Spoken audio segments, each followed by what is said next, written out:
vous mettez votre feuille de sulfure directement, vous foutez l'huile sur le sulfure, vous posez le poisson. 400.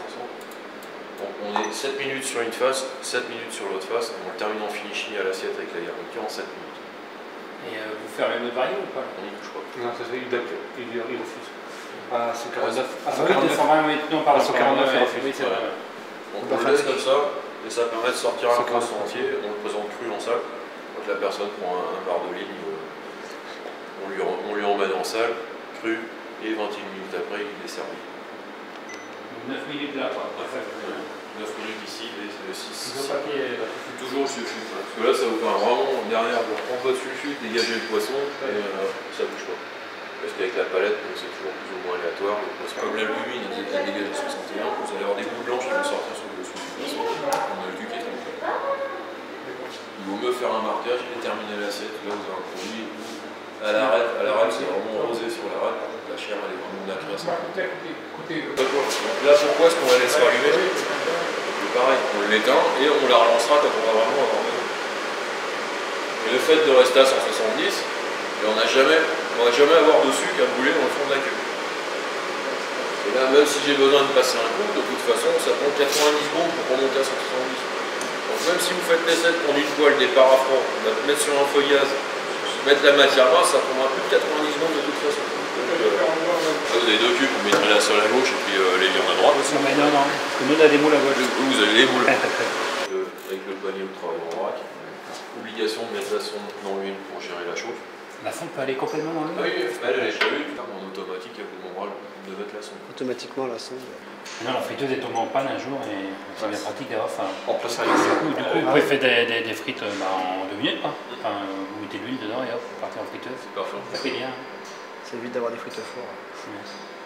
On n'a jamais essayé les frites au four. Non, je sais pas. Vous maîtrisez le côté hygiène en ayant votre flash et votre montée en température pour avoir la pasteurisation complète. Ça, c'est une fonction qui est vraiment intéressante sur les bras. Sur les cuissons minutes, le process sur les viandes nature épanées, on vous demande faible, mais on est déjà à 180 degrés. Donc c'est beaucoup plus simple à gérer. Bon, les émincés, par contre, là, ça peut être intéressant. Ça peut être travailler sur des émincés de veau, de bœuf, d'agneau, de dinde, de façon très rapide. On choisit un indice de coloration. Donc là, même principe, dès que la machine est chaude, elle va vous demander de mettre la matière grasse. Ne jamais la mettre avant qu'elle soit chaude. Si vous mettez la matière grasse avant, ça laque le produit. Et donc là, on part en rissolage. Donc là, vous mettez votre matière grasse, vous incorporez la viande. Et là, même principe que tout à l'heure, on ne touche pas la viande pendant 3 minutes.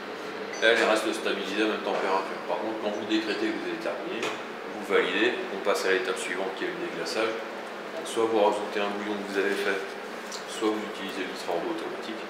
Et derrière, vous avez la colonne temps qui apparaît, et là, on va vous demander de mettre un temps de cuisson. Alors, sur un émincé de dinde, dépensez pas 3 minutes. C'est amplement suffisant. Avec une petite machine comme ça, vous sortez 1 kg d'émincé de dinde, ça prend pas tout généralement. Donc là, bon, ça paraît de faire un sauté en direct. Là, vous pouvez le faire aussi ici. Là, c'est pareil. Vous avez toujours vos indices de coloration, mais là, on est déjà au-dessus de 170 degrés. Donc, ce qui est assez embêtant. Donc, faites plutôt un marquage manuel à 170. Faites revenir votre viande, faites le rond, il est. Alors, si quand vous faites des pâtes, évitez de charger les pâtes avant qu'elles vous le demandent. Pour la simple et bonne raison, l'eau, quand elle est chaude, ça fait de la vapeur et vous retrouvez qu'un gâteau de pâte avant de commencer à cuire. Que du riz sans panier quand tu veux goûter l'eau, quand tu prends le vélo. Le souci, c'est vrai. C'est ça, je sais. Oui, mais le riz fait dedans, Sans délaver le riz. C'est nul, hein? Ça marche pas très bien, regardez, Pensez à l'autre solution, c'est de le faire revenir de façon manuelle à 170. La garniture du riz, une fois que c'est nacré, de mouiller, basculer sur la touche bleue en boost pendant 7 minutes et vous fermez le couvercle, vous laissez tirer. Et c'est pareil, ça. Les produits à base de sur l'œuf cuit, donc pas de problème, petit, c'est comme sur une four caille. Par contre, sur l'œuf dur, ici, on travaille toujours sur dur pour le vario très peu. Et quand même, c'est presque 14 minutes, alors que le four est plutôt sur le 12 minutes. Non, par contre, la technique que j'utilise, moi, c'est de les cuire sur l'alvéole direct. Là, c'est ton. Ah, avec lui. Avec le générateur, vous Je ferai l'essai, je ferai l'essai. Sur les omelettes, donc là c'est pareil, fin, donc on est sur une omelette individuelle 3 œufs. On les coule avec l'appel à omelette, on le rabat, ça permet de faire une omelette instantanée. Médium, on est donc sur une omelette qui fait toute la surface de cube, donc on va rouler, et épais c'est quand on rajoute une garniture, une fois que les œufs sont coagulés. Ah oui, donc avec les omelettes, il y aurait 3 touches différentes pour faire des omelettes. Bah, moi je mets tout le temps fin, et j'ai pas un coup d'huile et j'ai pas de flamme. Je mets tout le temps fin en fait. Même pour les campagnards et tout? Ouais, parce que je suis pas bien. Ah oui, oui.